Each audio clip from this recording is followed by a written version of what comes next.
Hello everyone. Today I'll be discussing the auscultation of the heart, focusing on heart sounds and their clinical significance.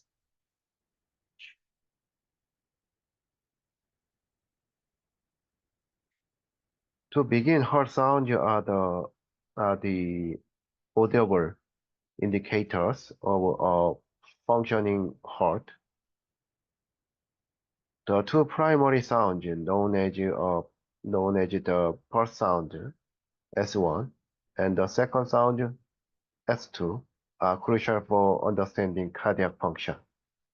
These sounds are generated by the mechanical activity of the heart as it pumps blood throughout the body.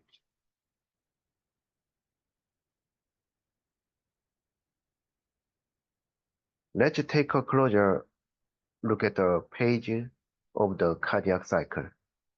The cycle includes three main pages: arterial systole, where the atria contract and push blood into the ventricles; ventricular contraction, during which the ventricles contract to eject blood into the arteries; and diastole, where the heart relaxes, allowing the chambers to fill with blood.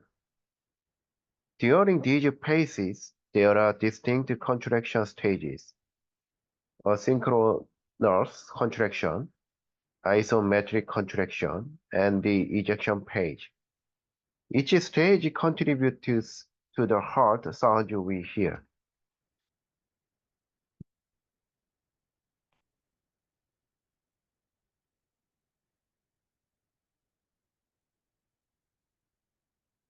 Now, let's discuss how heart sounds are produced. The first heart sound, or S1, is caused by the vibration of the heart valves during isometric contraction, specifically the closure of the mitral and tricuspid valves. The second heart sound, S2, is generated by the closure of the semilunar valves, specifically the aortic and pulmonary valves, during diastole. The sound can also be influenced by surrounding vascular components.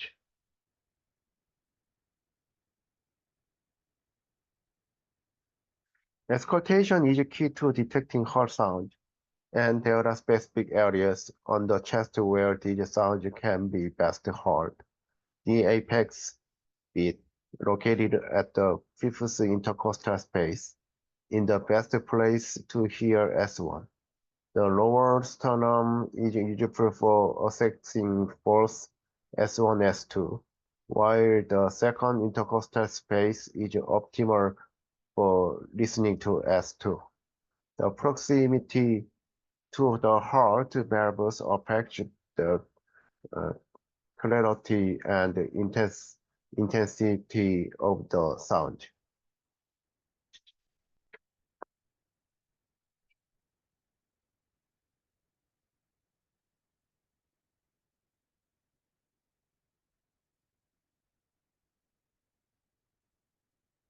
When performing auscultation, there are some important techniques to follow. Using a stethoscope or phonendoscope is essential for amplifying the heart sound. It's also beneficial to access the patient in various postures, such as sitting or lying down, since position can affect sound quality. Having the patient inhale and exhale deeply can help produce clearer sound, and it's crucial to listen in systematic order to ensure a comprehensive assessment.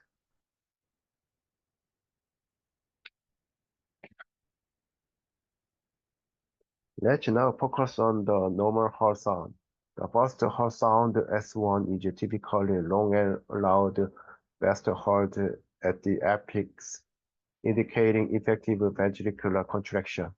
The second heart sound, S2, is short and high-pitched, best heard at the base of the heart, reflecting proper closure of the semilunar valves.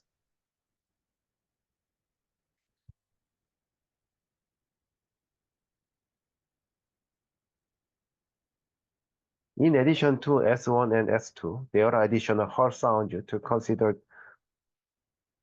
The third heart sound, or S2, is associated with rapid ventricular filling and is often heard in young, athletic individuals. However, in other adults, it can indicate heart failure.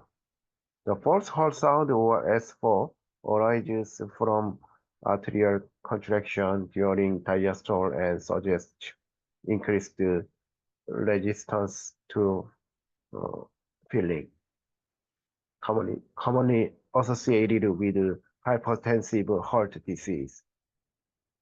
These sounds are typically high-pitched and require careful listening.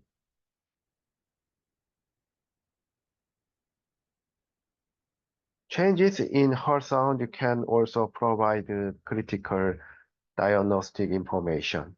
Factors such as obesity or lung disease can buffer heart sounds, leading to diminished sound that may indicate heart valve dysfunction or other issues. Recognizing these changes is essential for identifying specific cardiac problems that may require further investigation.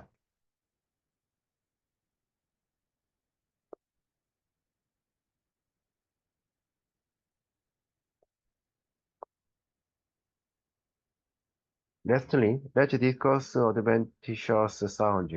These include systolic and diastolic murmur that indicate uh, turbulence in blood flow during the cardiac cycle. Recognizing these additional sounds is crucial as they can indicate valve defect or stenosis, which require further evaluation.